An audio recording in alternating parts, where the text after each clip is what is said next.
Bismillahirrahmanirrahim. Assalamualaikum warahmatullahi wabarakatuh. Selamat pagi, selamat siang, atau selamat sore, dan selamat malam teman-teman. Saya selaku moderator yang akan memandu presentasi kelompok satu pada hari ini terkait tugas yang telah ditugaskan kepada kita terkait teori-teori kriminologi. Pada kesempatan kali ini saya bersama kawan-kawan saya dari kelompok satu akan membahas teori kriminologi dalam perspektif antropologi. Izin juga kepada Bu Putih untuk mempresentasikan dan menyampaikan hasil kerja kelompok kami. Semoga presentasi ini berjalan dengan lancar dan semoga ilmu kepada teman-teman bisa ditangkap dengan secara maksimal. Sebelum memulai presentasi kali ini, mari kita mengucap basmalah bersama-sama. Bismillahirrahmanirrahim. Adapun dari masing-masing kelompok kami terdapat 4 orang. Yang pertama ada Afifah Regidah, yang kedua ada saya sendiri Muhammad Rafli, yang ketiga ada Reniko Danu Aji, dan yang terakhir ada Sarah Nur Fadilah. Untuk topik yang akan kita bahas dalam pertemuan kali ini yaitu ada dua. Yang pertama, kriminologi dipandang dalam perspektif antropologi, yang nanti di dalamnya akan membahas teori Lombroso dan juga teori Ferry. Dan yang kedua, bagaimana pengaruh teori kriminologi dalam perspektif Lombroso dalam menganalisis suatu kejahatan nantinya. Untuk yang pertama akan disampaikan oleh Afifah Ragidah terkait bagaimana kriminologi dipandang dalam perspektif antropologi. Kepada Saudari Afifah, saya persilakan.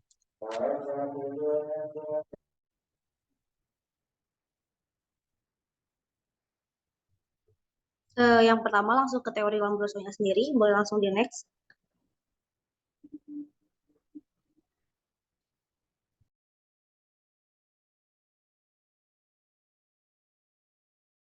Oke, teori Lombroso atau sering dikenal sebagai teori Brown kriminal dari Cesar Lombroso lahir dari ide yang diilhami oleh teori Darwin tentang evolusi manusia. Ajaran inti dalam penjelasan awal Lombroso tentang kejahatan adalah bahwa penjahat mewakili suatu tipe keanehan atau keganjilan fisik yang berbeda dengan non-kriminal. Lombroso mengklaim bahwa para penjahat mewakili suatu bentuk pemerosotan yang termanifestasikan dalam karakter fisik yang merefleksikan suatu bentuk awal dari evolusi. Dalam perkembangan teorinya, Lombroso mendapati kenyataan bahwa manusia jahat dapat ditandai dari sifat-sifat fisiknya. Lombroso menggunakan posisinya sebagai dokter militer untuk meneliti 3.000 tentara melalui rekam medis yang ada. Boleh di next?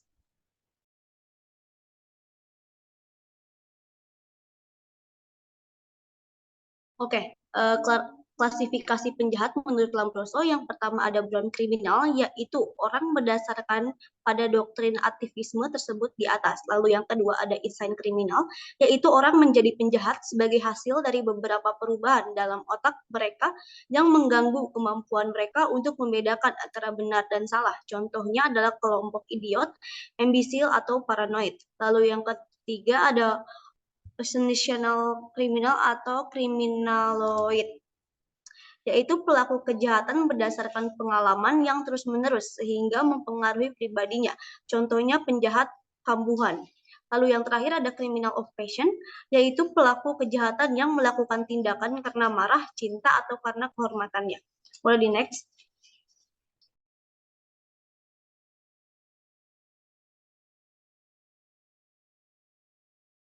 Oke, pokok-pokok ajaran Lombroso yang pertama, penjahat dilahirkan dan mempunyai tipe yang berbeda-beda. Lalu yang kedua, tipe ini bisa dikenal dari beberapa ciri tertentu seperti tengkorak yang asimetris, rahang bawah yang panjang, hidung yang pesek, rambut janggut yang jarang dan tahan terhadap rasa sakit. Lalu yang ketiga, tanda lahiriah ini bukan merupakan penyebab kejahatan, tapi merupakan tanda mengenal kepribadian yang cenderung mempunyai perilaku kriminal.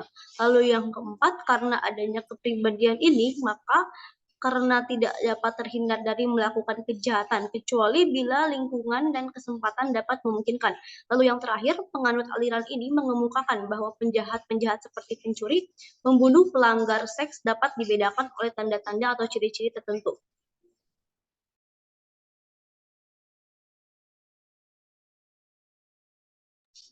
Baik, Sekian yang dapat saya sampaikan, saya kembalikan kembali ke moderator.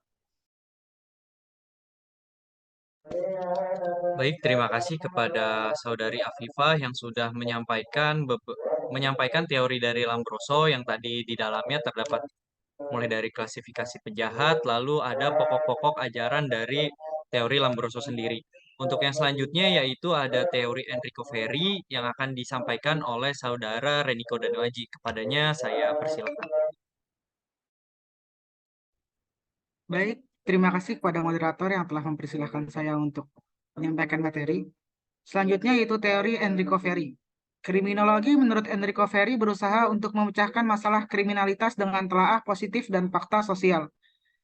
Kejahatan termasuk setiap perbuatan yang mengancam kolektif dan dari kelompok yang menimbulkan reaksi pembelaan masyarakat berdasarkan pertimbangannya sendiri. Enrico Ferri ini lebih memberikan penekanan pada kesaling hubungan dari faktor-faktor sosial, ekonomi, dan politik yang mempengaruhi kejahatan. Enrico Ferri ini berpendapat bahwa kejahatan dapat dijelaskan melalui studi pengaruh-pengaruh interaktif di antara faktor-faktor fisik seperti ras, geografis, dan temperatur. Baik, untuk slide selanjutnya. Selanjutnya, klasifikasi penjahat menurut Enrico Ferri. Enrico Ferri ini membagi klasifikasi penjahat menjadi 5 bagian. Yang pertama ada born criminal, yaitu penjahat yang dilahirkan dengan membawa ciri-ciri atavistik stigma. Yang kedua, insane criminal, penjahat dikarenakan kondisi sakit mental atau kejiwaan. Yang ketiga, passion of criminals, penjahat yang melakukan kejahatan sebagai akibat problem mental atau keadaan emosional yang panjang dan kronis.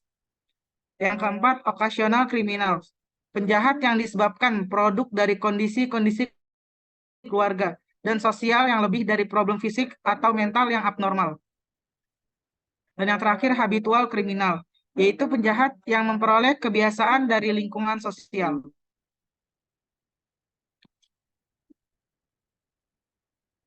Bisa di next slide-nya.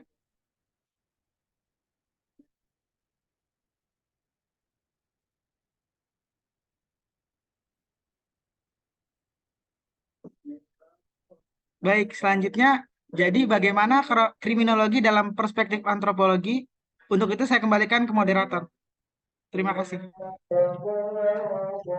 Baik, terima kasih kepada Saudara Reniko Aji. Saya akan menjelaskan di sini ada pertanyaan bagaimana kriminologi dalam perspektif antropologi jadinya. Nah, jadi bisa ditarik kesimpulan dari teori Lombroso dan teori Ferri sesuai dengan penjelasannya, maka dapat kita ketahui kriminologi dalam pandangan antropologi ini memandang suatu tindak kriminal didasarkan pada ciri fisik seperti yang telah dijelaskan oleh teori Lombroso dan teori Ferri tadi.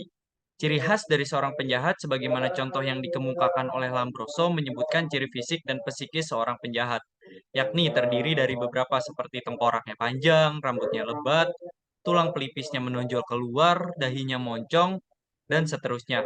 Nah, sedangkan ciri-ciri psikis seorang penjahat menurut Lombroso yakni terdiri dari yang pertama, kejam, seperti tidak berperi kemanusiaan, lalu tidak mempunyai perasaan menyesal dan rasa belas kasihan, lalu yang ketiga, tidak memiliki rasa sakit jika dipukul, dan yang terakhir, tidak mengetahui agama. Untuk itu, selanjutnya masih ada pembahasan terkait bagaimana pengaruh dari teori kriminologi Lombroso dalam menganalisis suatu kejahatan. Untuk bagian ini akan diserahkan kepada Saudari Sarah Nurfadilah, kepadanya saya persilahkan.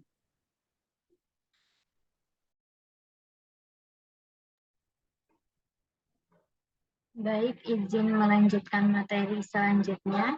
Next slide. Dalam pengaruh teori kriminologi dalam kasus di Indonesia ada pada kasus kopi bersianida Jessica dan Mirna. Pada tahun 2016 terdapat kasus Wayan Mirna Salihin atau kasus kopi bersianida di Indonesia. Proses pembuktian membutuhkan ahli yang multidisiplin ilmu, mulai dari kedokteran forensik, ilmu racun, kriminologi, dan yang lainnya. Pada persidangan tim kuasa hukum, terdakwa Jessica Kumala Wongso yang merupakan terdakwa dalam kasus tersebut menghadirkan ahli kriminologi dari Universitas Indonesia, yakni Eva Anjani Julfa.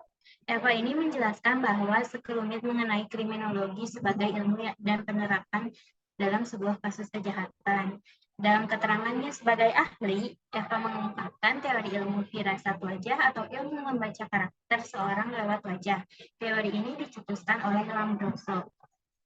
Untuk mencari hubungan antara fisik dan perilaku kejahatan, pada zaman Lombroso ini melakukan pengujian terhadap penjahat yang ada di penjara.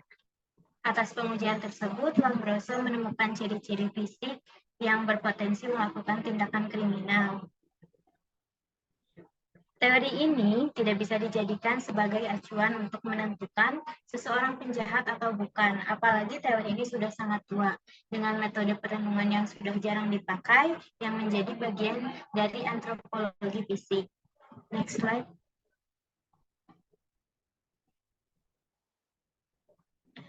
Eva ini menjelaskan juga bahwa ilmu kriminologi ini hanya ilmu yang membantu dalam sebuah peristiwa kejahatan. Setiap pendekatan yang dipakai akan mengeluarkan hasil yang berbeda juga.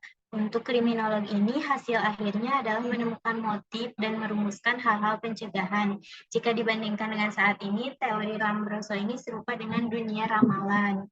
Dalam menganalisis suatu kejahatan ini, teori Lombroso dapat memberikan pandangan tambahan, tetapi pendekatan yang lebih holistik dan inklusif perlu diambil. Integrasi dengan teori kriminologi lainnya, seperti teori kontrol sosial atau teori strain, memungkinkan pemahaman yang lebih mendalam tentang faktor-faktor yang mempengaruhi munculnya kejahatan. Sekian materi yang dapat saya sampaikan, saya kembalikan kepada moderator.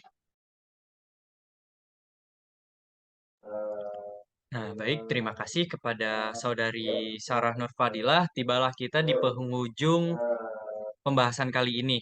Saya selaku moderator akan membaca kesimpulan kembali terkait tadi dari analisis kasus kopi bersianida Jessica dan Mirna dalam teori kriminologi. Apakah bisa dipakai untuk menganalisis suatu kejahatan? Tadi dijelaskan juga bahwa dalam kasus kopi bersianida Jessica dan Mirna ini mendatangkan salah satu ahli kriminologi, yaitu yang bernama Eva. Eva ini menjelaskan bahwa ilmu kriminologi hanya ilmu yang membantu dalam sebuah peristiwa kejahatan. Setiap pendekatan yang dipakai akan mengeluarkan hasil yang berbeda juga untuk kriminolog. Hasil akhirnya adalah menemukan motif dan merumuskan hal-hal pencegahan. Jika dibanding dengan saat ini, teori Lombroso serupa dengan dunia ramalan atau horoskop. Lalu juga, namun dalam masa sekarang, teori Lombroso itu sudah tidak lagi relevan. Teori ini tidak bisa dijadikan sebagai acuan untuk menentukan seseorang itu penjahat atau bukan. Apalagi teori ini sudah sangat tua dengan metode perenungan dan sudah jarang dipakai yang menjadi bagian dari antropologi fisik. Sekian pemaparan materi dari kelompok kami, dari kelompok 1. Kurang lebihnya mohon maaf. Semoga apa yang disampaikan bisa menjadi ilmu yang bermanfaat bagi teman-teman semua. Terima kasih juga kepada Bu Putih selaku dosen pengampu. Akhir kata, saya mengucapkan wabillahi taufik wal hidayah. Wassalamualaikum warahmatullahi wabarakatuh.